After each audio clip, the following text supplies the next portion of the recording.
Good morning, and welcome to another episode of Disability Matters. I'm Morgan Spicer, Self-Advocate Coordinator with People First of West Virginia. I've learned over the years the importance of self-advocacy and how much of an impact it makes to have your story out there. Disability Matters is designed to cover a wide range of topics that will inform you, inspire you, and encourage you to strengthen your advocacy journey. Now, we'll do this by offering a variety of guests as well as interviews with advocates around the state. It's not just legislative advocacy, it's so much more. This month, we had the chance to speak to David Walby, whom we got the chance to meet at the 2024 Arc National Convention in Columbus, Ohio. David is not only a self-advocate, he is a writer, digital creator, and an office assistant at the Arc of Bartholomew County, which is located in Indiana. Let's get to that interview now. Today, I'm talking to David Walby. He is an office manager at the Arc of Bartholomew County in Indiana. Thank you for joining us and welcome to the show. Thank you. I'm glad to be here. Thank you for joining us. So tell us a little bit about yourself, David. So, as Morgan has said, my name is David Walby. I am the office manager for the Arc of Bartholomew County. I am on the autism spectrum. So, I am an individual with intellectual and developmental disabilities. I graduated from my college, Indiana University, Columbus, about a year ago. This December, I had about a semester worth of dual credits from high school. I graduated with my bachelor's in English. And then a few months before that, at the end of my last semester, I started working with the Arc of Bartholomew County for a summer internship position. And I really started to click with the mission, and I never thought I'd find myself working in a nonprofit environment. Now, my family has had a lot of experience with nonprofits. Like, my grandmother worked in a local company called Disability Services Incorporated for 30 plus years. However, I never thought that'd be really something for me. But once I got in here and I started working with some of the people, the ARC itself, our Bartholomew County, is an advocacy chapter. We do not do services per se. However, we do interact with the community a fair bit. So anytime I was doing things like that, I found a sense of fulfillment that I didn't realize that I had. Outside of work things, I do a lot of writing. I'm just an overtly creative person. I do art. I do articles. I've published poetry. I do short stories. And other than that, just learning new things. I've got a little bit of a catchphrase I've used, and it's how I end pretty much every article I write. It's pace towards perfection. Now, we can never reach perfection, but I always feel like as long as we're moving forward at least a little bit, even if it's just pacing, crawling, or running full tilt, it's just always trying to become that little bit better every single day. It's a fundamental part of my philosophy for life. Sounds like a really good positive affirmation, something that you can wake up and tell yourself every morning. I mean, that's something that I do every morning. I just look in the mirror and tell myself, today's going to be great. You're going to kill it. Sometimes you just need to, you're your own worst enemy sometimes. So sometimes I feel like a little bit of positivity goes a long way. So I love that affirmation that you tell on your articles. That's great.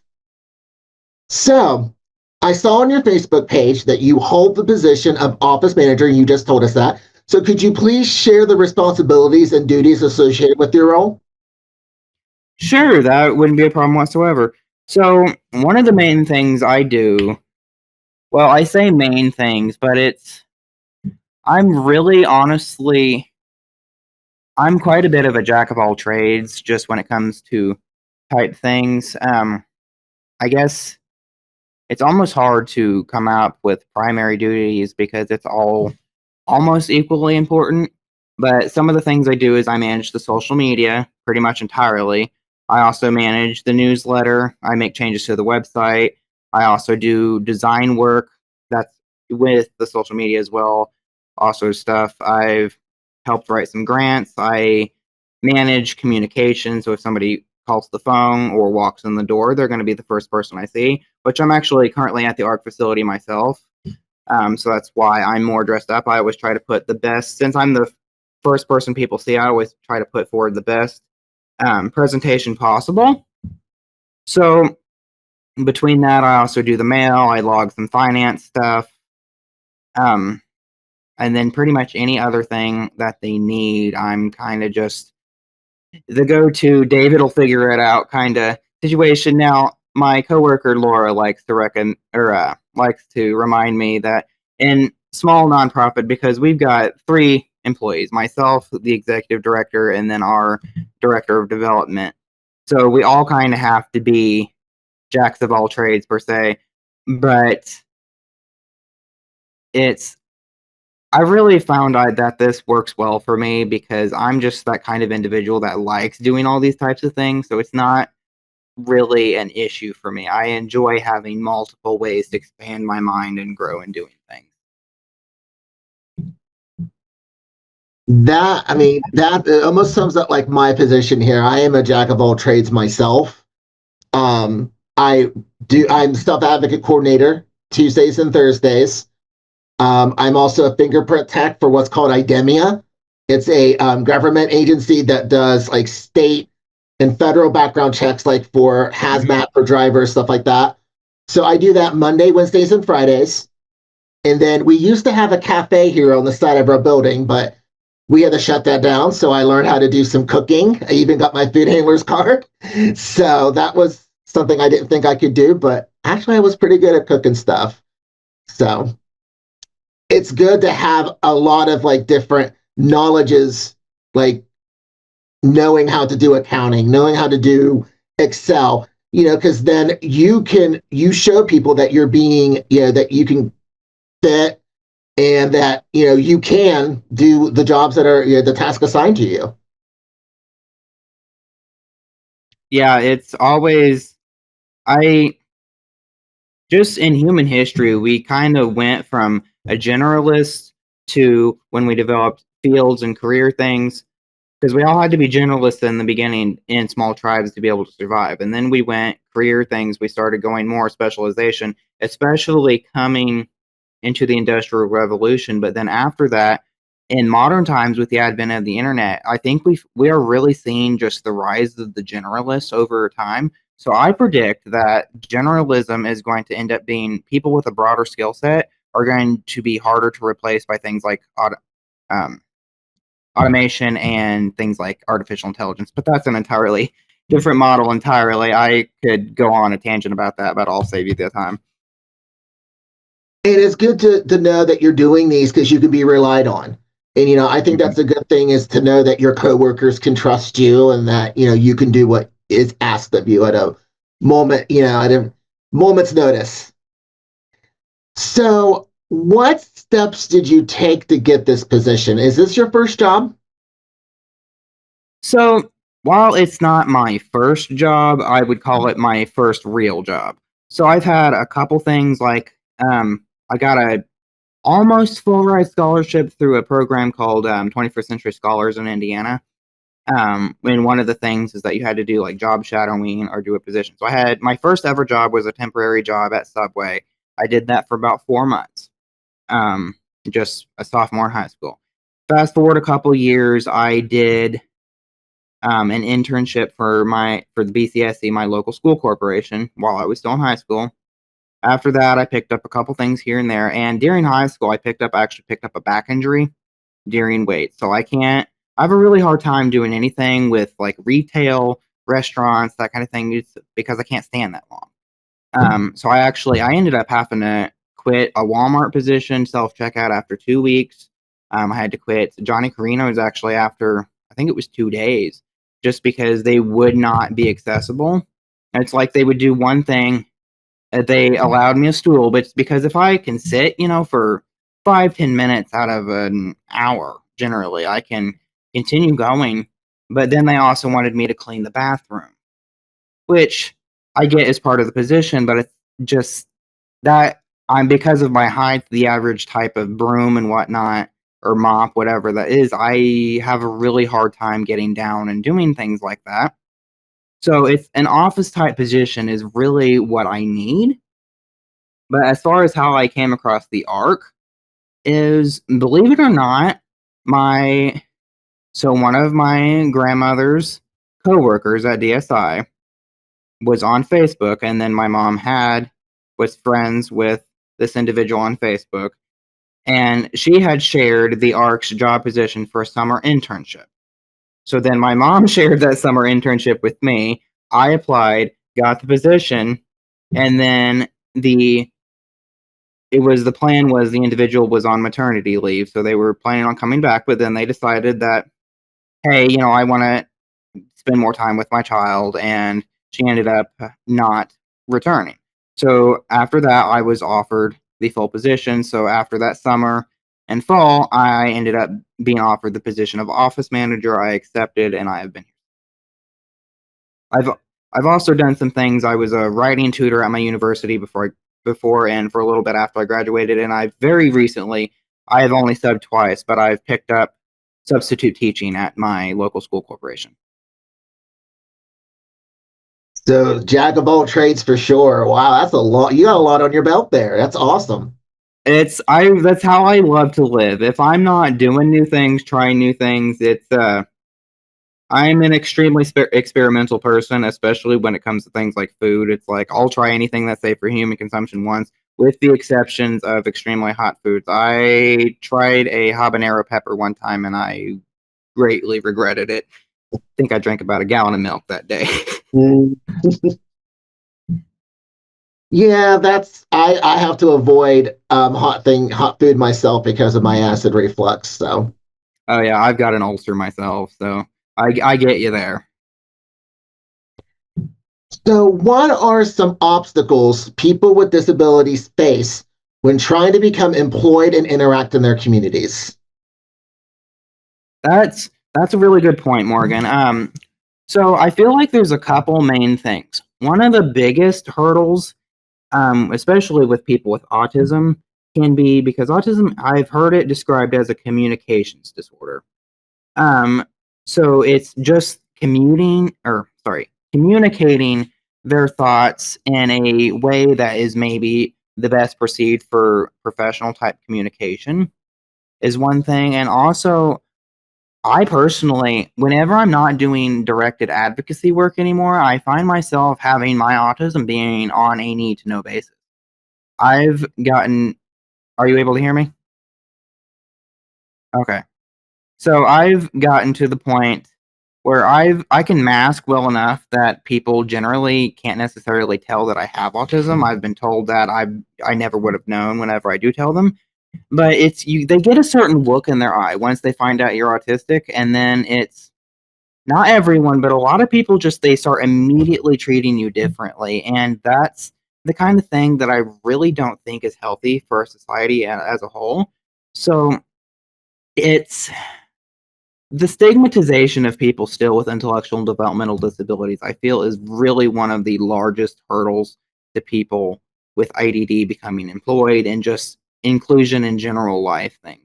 Now, there's obviously a million other issues that we as a society and the ARC especially can work on: the DSP crisis, affordable housing, fair wages for people with disabilities. There's all kinds of things, but I feel like the cornerstone of all of these issues is that stigmatization still exists.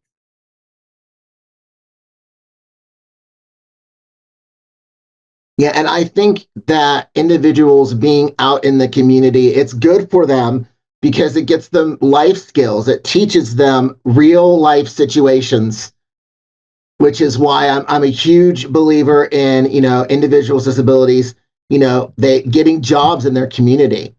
Not only are they improving their lives, but they're making friends. They're expanding their network. I can definitely say, just from personal experience from working at the ARC, of not only have I grown incredibly as a person in the last, I can't believe it's almost a year and a half already. It's like, oh my goodness. Year and a quarter, year and a half, somewhere between there. But it's just incredible how much I feel like I've grown as a person. My self-worth is better. And I'm a much happier person. I feel like I'm contributing to society, and I have found a mission that I am passionate about and something that I legitimately feel, especially I attended the art conference, which is how I met Doug and I met you. at the conference, which I loved your breakout presentations, by the way. But in addition to that, it's really helped me realize the conference overall is the ARC is something I feel I could really make a career out of. Just advocating for individuals, and it just, like I said, I never thought I would say this, but it's that kind of thing of something larger than yourself and helping other people. My mother always likes to joke that I've been bitten by the family social work bug, but because it's going on 3 or 4 generations now, but it's just the helping people has a really good feeling that I'm just have grown to adore. And that's how I feel. I think I mentioned this in my the presentation that we did, that I feel good when I help people. And the position that I have, it makes me feel really good when I know that I did help someone, become a better person. Like a good example of that is before I got on here with you, we have a digital literacy course that we do. So I had an individual come in, and she learned a few things about cybersecurity. And I can go home today thinking I have helped her in some way, shape, or form that it's going to benefit her life. Just out of curiosity, is that digital literacy training through the AT&T grant? It is. Yes. Yeah, we actually got that ourselves. We are partnering with another local chapter. We are splitting the funding with I believe it's the Arc of Jackson County, to do that and same thing. And then I'm also a bit of a tech nerd myself, not like to nearly the extent of some of my friends and like my father and whatnot, but so I'm really excited to continue that kind of thing. And because people with IDD are incredibly vulnerable on the internet, especially to things like scammers or phishing. Yeah, and the digital literacy, and it's got so many courses. I mean, the first time she came, we taught her how to do, how to run a computer. I mean, she has her own TikTok, and she has a Facebook page, and just teaching simple things can really benefit somebody in the long run. So it makes me feel good that I'm a part of it. Yeah, definitely. It's one of the biggest lessons that I've learned, from some family members, and also I found that my coworkers really like to reiterate is don't assume what people know.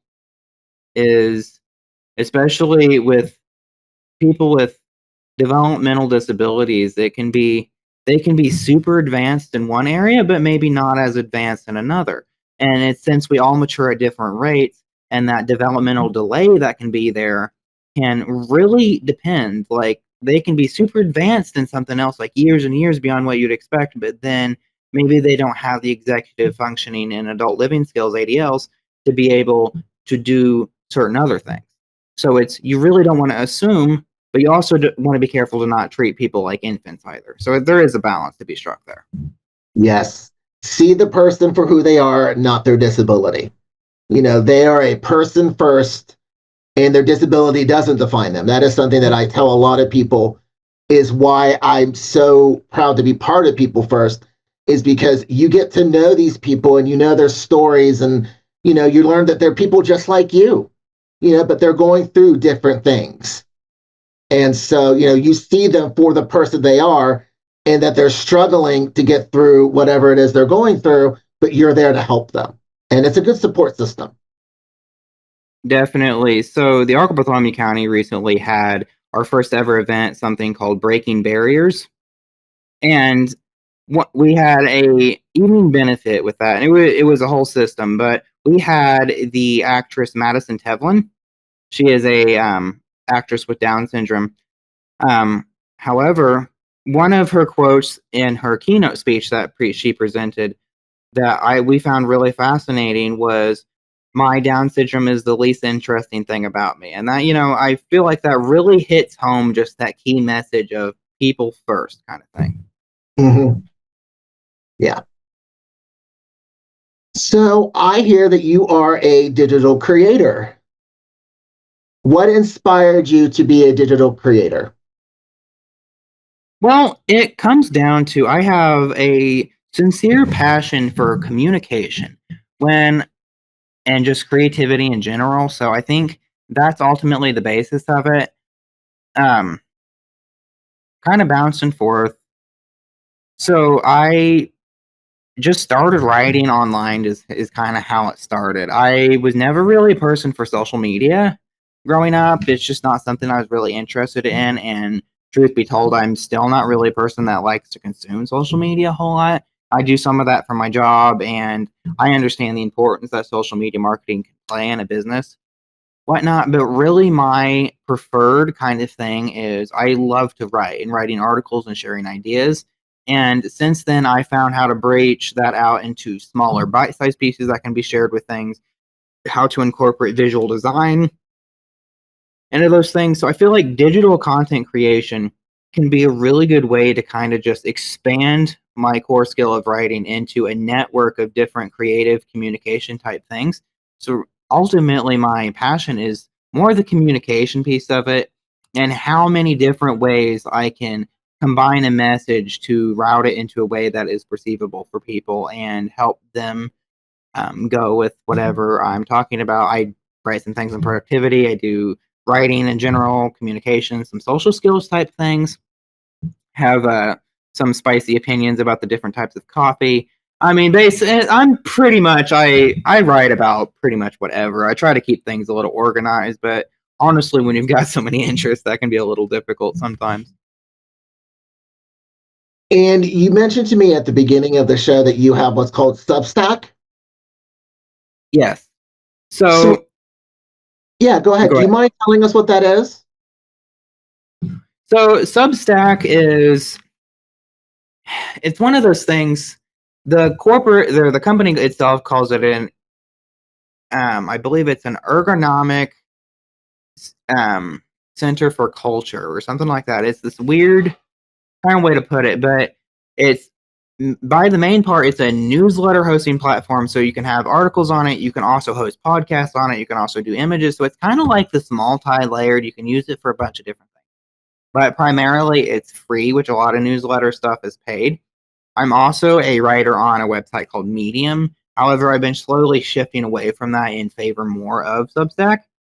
It's kind of back and forth, but that's just mainly what I'm currently using as a center for my writing. And I've noticed on your page you've got some really nice, interesting articles on there. So I'm gonna have to check that out in my spare time. Do you have it up? You're welcome to show us if you'd like. Yeah. Okay, perfect. So this is Substack. Yes, this is my little corner of Substack as far as it's the Walby Wordsmith, I believe is what I called it. And it's got a whole bunch of articles on self-improvement, writing, productivity. Wow. There's a lot that you see here. Yeah, so on Substack, and I've unfortunately neglected it for a few months. I've been on a bit of a writing hiatus. I'm planning on adding more to that. So over in the past year, because I've really only been writing online for about a year and a half now total. Kind of coincided with around the same time I started out on the Arc, actually, because I started writing articles for the Arc. That's one thing I forgot to mention earlier. But so there's about 50 articles on there, and I've written about 116, I think, over the last year. Well, year and a half now. But so over with that, I'm working on trying to combine some of the article type stuff into potentially some ebooks that I could potentially monetize as a business type thing. Because I'm not busy enough the way it is. But I will say, when some of the writing online, actually finding an audience is rather difficult, because whenever I get people actually reading my writing itself, I get quite a bit of positive feedback. Now, of course, it's not always positive feedback. There's constructive criticism, and sometimes there's not as constructive criticism. But anytime you put yourself out there, you're gonna come across that kind of behavior. Unfortunately, that being said, the majority of the time I do get positive feedback. However, it's since I write more towards I try to cater towards people and less towards algorithms. that sometimes can introduce its own problems. And especially since I didn't grow up on social media, I've had a major learning curve with that to try to fundamentally understand how these algorithms work and do that. And that is still something I'm very much in the process of doing. All right, so any wisdom that you can pass along to others who may also face challenges that may help them keep on fighting to overcome those challenges? Yeah, it's truthfully the number one thing I can say to anybody, not even just individuals with intellectual and developmental disabilities. The number one thing you can do is remove the words I can't from your vocabulary. It's Now, are you going to grow wings like the Red Bull man and fly to the moon? That's going to be a little less likely. However, if you want to learn something, don't go, "Oh, I'm not good at that. I can't da da da da da." Like you maybe have difficulties with things. There's going to be some things that you're more naturally talented at than others, but 1 ounce of let me rephrase that. A person who is maybe not as naturally talented with something but puts in the hard effort is going to outdo somebody who is just relies on talent every single day of the week. It's If you want to do something, do it. You're going to be able to figure it out. The brain is extremely plastic. You're capable of learning anything at any age, and stay open-minded. It's Be open to new ideas, new ways of doing things. Do not become stagnant. You never know enough. And Socrates it's a wise man knows that he knows nothing, is, I believe, the quote by Socrates. It's the general idea is that the more you know, the less you know. So the more you learn, the more you realize that in the grand scheme of things, you know absolutely jack diddle squat. But all things considered, we can always grow, we can always improve, enjoy that process. You don't necessarily have to be good at painting to be able to do it. But here's the thing, even if you're not naturally good at painting, you can learn it and then you can still learn it, and eventually you're going to get to the point where you are good at it. Any skill is done through repetition. I'm very much a person who likes to study how humans learn. And the primary thing for memory, memorization, learning overall is the ways that the neurons pass. I'm not going to get into the neurology of it, but it's it all comes down to repetition, and specifically spaced repetition. You want to have an idea, take notes on it. Handwritten notes are always better than digital notes, specifically in blue ink. That's the why I always write in blue ink. I don't remember where I picked that up. But anyway, and then you want to go back and you want to review things. As many senses and tactile things you can put in something, that's why handwriting is better. The amount of times you can repeat something within a certain interval, just the more you can repeat it, the more likely you are to memorize it. It's repetition, plain and simple, is how humans learn and how you retain information. That is awesome. And I always tell people to just, to never give up. I mean, you've got dreams and goals, and, it's not too late to achieve those. Never. And your disability should not be the thing that stops you from doing what you really want to do. So, that is some great advice.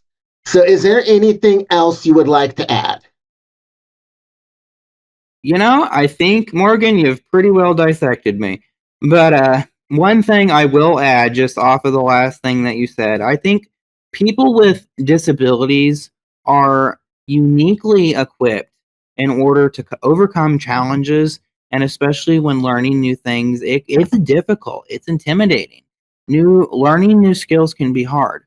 However, as people with disabilities, whether it be IDD, physical, mental, etc., we're used to overcoming challenges. We're used to overcoming stigmatization, all these type things. So whenever we come across a challenge, it's not necessarily like, we've never been challenged before. It's just, if you can use that same type of idea and energy into whatever you're wanting to do, there's no reason why you can't do it. So it's really just that empowerment. And I truly believe that eventually we're going to reach a point with advocacy efforts and whatnot where people with IDD are no longer stigmatized. I mean, there's always going to be that one guy, unfortunately, but we're going to reach a point. I mean, our society is now more integrated than it's ever been. However, hopefully in another 10 years, it'll be more that will continue to be true the more we move into the future. And if we end up having to take some steps back, sometimes that's part of the process. But as long as we're pacing towards perfection, slowly moving increment by increment and not going significantly back, as long as we're keeping forward momentum, eventually we're going to get there and we're going to find a place where our society will never be perfect, but we can certainly make it better than it currently is. Making your mark. Yeah, absolutely. You make your mark and you make your impact. And you hope that that impact inspires others to, pick up and fight for, what they believe in and for their rights to be individuals. So, very great interview. And I really appreciate you taking the time to speak with me today. No problem. If you don't mind, I did just think of one thing. Absolutely. This is really the motivation of why I've decided to pick up self-advocacy in general, and why I so much with the ARC's mission is because I was an individual with autism who I was given the supports I needed. I got the services I needed. I've had a good family, but not everybody has that. So one of my main key points with advocacy efforts that I do is highlighting the importance that getting people the services, giving them the services they need and getting it to them early as possible. Get them diagnosed as soon as possible. Don't be in denial, because the faster you get your kids diagnosed, the faster they can get the services they need and the better outcome they're going to have in the end. And that was how I turned out. And I'm incredibly grateful to my support structure, my family, my community for giving me the supports I needed so I can now go forward and kind of pay that back to do that with others, because I would not be anywhere near as advanced as I am and as far as long as I am if I did not have the critical supports that I needed. Perfect. And it's been great talking to you. I think you've offered a lot of inspiration. It sounds like you've got a lot going for you. So, congratulations on everything and just keep on fighting. I mean, that's all we got to do. We just got to, we have to advocate, every day, no matter what it is. You advocate for your job, you advocate for your home. It's important that you fight the good fight, and you have support. So thank you so much, David, for joining us today. And I really enjoyed interviewing you. And I will encourage everyone, if they're interested in David's Substack, you can visit davidwalby.substack.com to check out his posts. Thank you so much for joining us. Alrighty, thank you so much. It has been wonderful talking to you again, Morgan. You have a wonderful day, holiday, and rest of your life. Thank you so much. Have a great one. Stay good.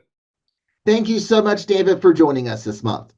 Don't forget, if you want to be featured on an episode of Disability Matters or have a subject you would like discussed on a future episode, please reach out to me.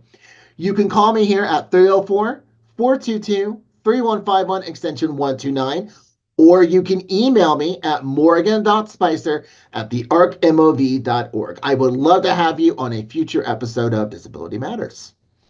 With that, we are out of time for this month's episode.